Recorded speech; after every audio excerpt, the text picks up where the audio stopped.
दोस्तों नमस्कार, आदाब। मैं हूं फराज चौधरी। आप देख रहे हैं इंडिया फायर न्यूज़। बंगाल चुनाव की बातें करते करते असम चुनाव को हम बिल्कुल भूल गए हैं। मीडिया में भी असम चुनाव को लेकर बहुत कम खबरें हैं क्योंकि बंगाल चुनाव इस बार हाईलाइट टॉपिक है। मगर असम चुनाव में भी आज बंगाल चुनाव की तरह दूसरे चरण की वोटिंग चल रही है और असम चुनाव को लेकर ही मैं आपके लिए आज एक बहुत बड़ी खबर लेके आया हूं, जहां देश के गृह मंत्री अमित शाह ने एक बहुत विवादित बयान दिया है। एक ऐसा बयान दिया है जो कि एक देश के गृह मंत्री को कतई नहीं देना चाहिए।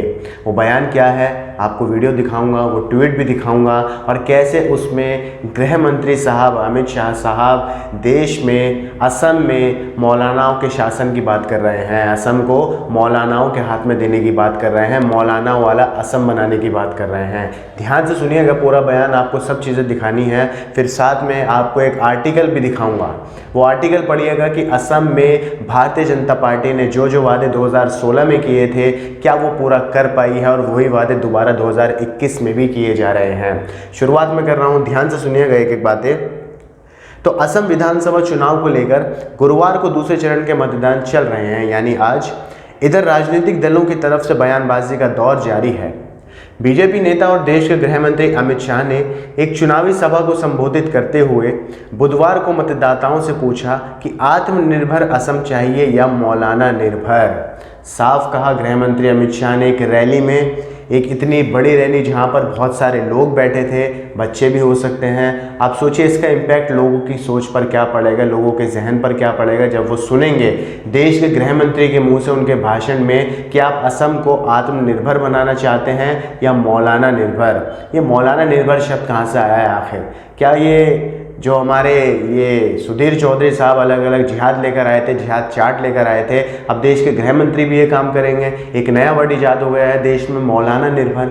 मौलाना निर्भर कैसे हो सकता है भला? देश का कोई भी राज्य, पूरा देश एक मौलाना कोई भी हो, चाहे नेता ही क्यों ना हो, चाहे पंडित हो, चाहे फादर हो चर्च के, वो एक देश को कैसे चला सकते हैं? मतलब ये तो बिल्कुल नॉनसेंस वाला बयान हुआ, बिल्कुल कोई न सर है न पैर है। आगे सुनिए।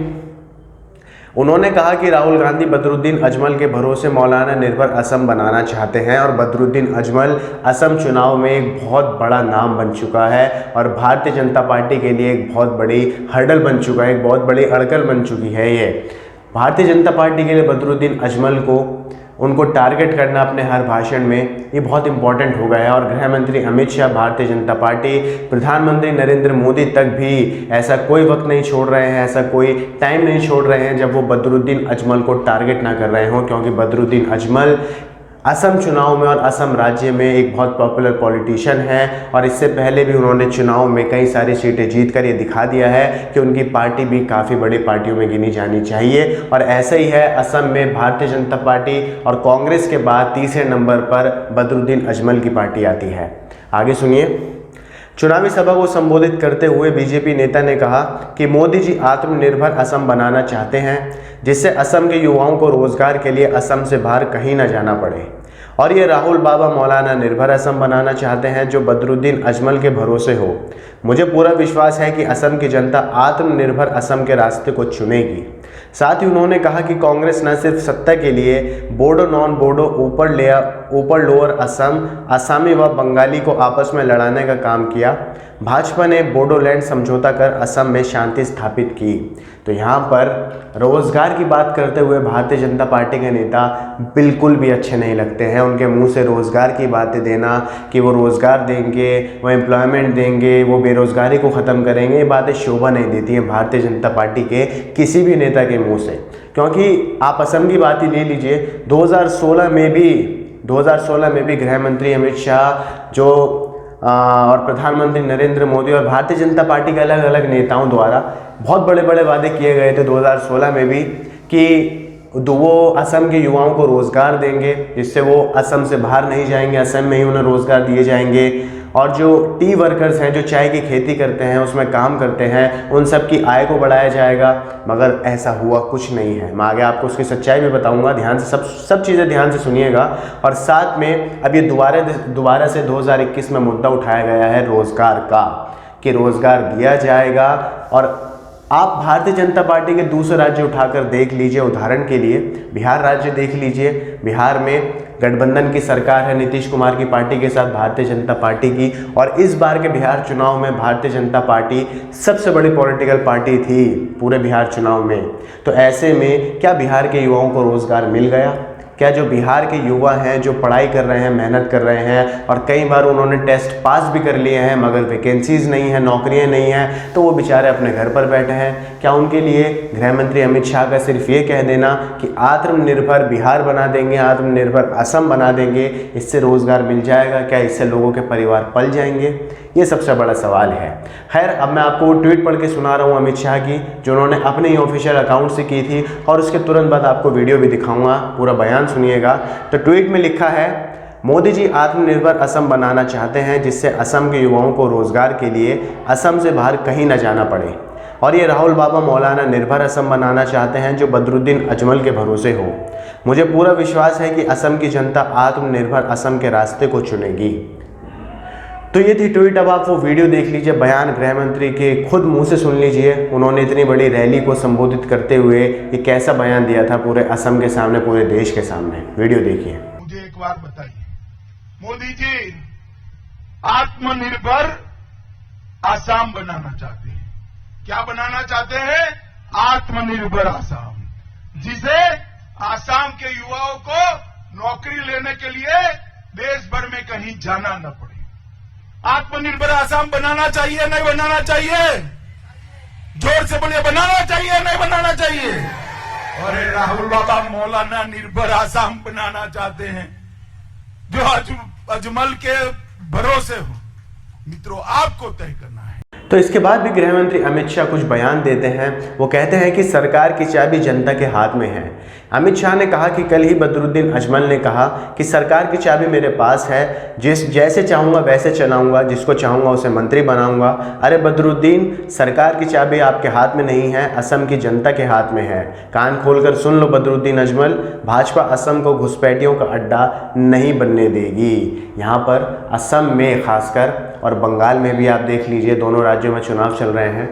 जो सबसे अहम मुद्दों में से एक है वो है जो इमिग्रेंट्स हैं, जो रेफ्यूजीज़ हैं, जो बांग्लादेश बॉर्डर से इंडिया में आ जाते हैं, असम में, बंगाल में, उन सब को लेकर सारी पार्टियां राजनीति करती रहती हैं। और 2016 के चुनाव में भी यही हुआ था और 2021 में भी अब यही हो रहा है। भारतीय जनता पार्टी लगातार घुसपैठियों को लेकर अपनी राजनीति कर रही है, तो कांग्रेस भी लगभग 8 पार्टियों के साथ गठबंधन बनाकर इस चुनाव को लड़ रही है।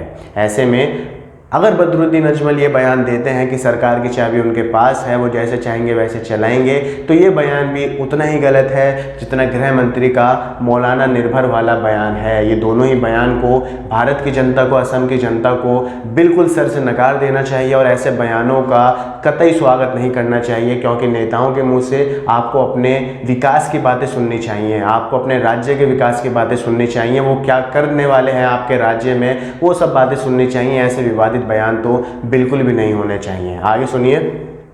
गृह मंत्री ने कहा कि देश ने देखा है कि कांग्रेस के शासन में असम में हर तरफ हिंसा थी, पूरा असम अशांत था। 5 साल में भाजपा सरकार ने असम में शांति स्थापित की व 2000 से ज़्यादा अलगाववादी हथियार छोड़कर मुख्य धारा से जुड़े हैं। आज असम में कहीं भी गोली नहीं चलती।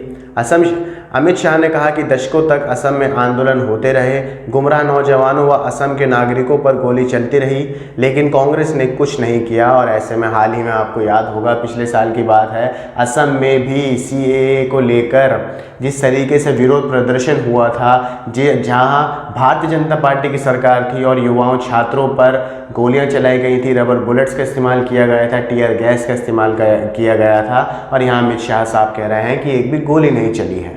खैर कोई बात नहीं, ये तो आम है हमारे देश में। फिर वो कहते हैं कि भाजपा सरकार ने अपने संकल्प पत्र में वादा किया है कि असम व पूर्वोत्तर के बैम्बू को कागज़ और अन्य दूसरे उत्पादों में परिवर्तित करके असम की जनता को आत्मनिर्भर बनाने का काम करेंगे। असम भारत का स्पोर्ट हब बने, इसलिए 2038 के एशियाई खेलों के लिए गुवाहाटी को तैयार करने का काम किया जाएगा। और पता नहीं भारतीय जनता पार्टी, प्रधानमंत्री नरेंद्र मोदी, गृह मंत्री अमित शाह हमारे देश में कितने स्पोर्ट हब बनाने वाले हैं, इसका अनुमान किसी को नहीं लग पा रहा है। अभी गुजरात में मोटेरा स्टेडियम था जिसका नाम नरेंद्र मोदी स्टेडियम रख दिया गया था, वहाँ पर भी ये कहा गया था कि स्पोर्ट हब बनाया जाएगा, पूरा एक कॉम्प्लेक्स बनाया जा रहा है और यहाँ पर भी इंटरनेशनल गेम्स करवाए जाएंगे। अब असम में चुनाव है तो असम में जाकर ये ऐलान कर दिया कि वहाँ पर स्पोर्ट हब बनाएंगे, गुवाहाटी को तैयार करेंगे गेम्स के लिए। आखिर हमारे देश में इतने सारे स्पोर्ट हब अगर बन जाते हैं, ये तो बहुत अच्छी बात है। खैर, अगर हर राज्य में एक स्पोर्ट हब बन जाएगा, हर राज्य में इतने सारे गेम्स होंगे तो युवाओं के लिए बहुत अच्छी चीज़ होगी। मगर जहाँ जहाँ चुनाव होते हैं वहीं पर स्पोर्ट हब बन जाते हैं, ऐसा तो नहीं होना चाहिए ना। खैर, अब मैं आपको वो आर्टिकल की हेडलाइन दिखा रहा हूँ, फ्रंट पेज दिखा रहा हूँ। जो मैं चाहता हूँ वो आर्टिकल आप पढ़िए। वो आर्टिकल इतना ज़रूरी है क्योंकि जो मैंने बातें कही हैं कि असम चुनाव में, असम राज्य में जो मेन मुद्दे हैं उसमें से एक है इन्फिल्ट्रेटर्स का, जो इमिग्रेंट्स हैं जो बांग्लादेश बॉर्डर से इंडिया में आ जाते हैं असम राज्य में, घुसपैठियों का जो मुद्दा है इसको लेकर राजनीति होती है। दूसरा जो है वो टी वर्कर्स का मुद्दा है, जो चाय की खेती करते हैं, उस खेती में जो लोग काम करते हैं उनकी इनकम को लेकर 2016 में भारतीय जनता पार्टी ने कहा था कि वो उनकी इनकम बढ़ाएगी, लगभग 300 से ज़्यादा पर दिन उन्हें मिलेगा, मगर ऐसा हुआ नहीं। 2021 में भी यही ऐलान किया जा रहा है भारतीय जनता पार्टी द्वारा उनके संकल्प पत्र में भी कि टी वर्कर्स की आय को हम बढ़ाएंगे। मगर इस वक्त भी मौजूदा जो 5 साल है भारतीय जनता पार्टी के असम में, उसमें जो टी वर्कर्स हैं जो चाय की खेती में काम कर रहे हैं उनकी आय लगभग 165 रुपये ही थी, 165 से ऊपर नहीं गई है। और कहाँ 2016 में 300 रुपये की बात की गई थी। ऐसे में आप ये आर्टिकल पढ़ सकते हैं जो कि हिंदू में छपा है, फ्रंटलाइन हिंदू में, it's BJP failures versus Congress. ये आप पूरा आर्टिकल पढ़िए तो आपको हर चीज़ समझ में आ जाएगी कि असम राज्य के हालात क्या हैं, 2016 में क्या बातें थी और 2021 में भी वही सेम बातें दोबारा भारतीय जनता पार्टी और कांग्रेस सारी पार्टियां उठाकर आ गई हैं। खैर, आपको ये खबर पसंद आई हो तो इसे लाइक कीजिए, आगे शेयर कीजिए और हमारे चैनल इंडिया फाइन न्यूज़ को सब्सक्राइब करके बेल आइकन दबाइए ताकि आपको सारी अपडेट्स मिलती रहें।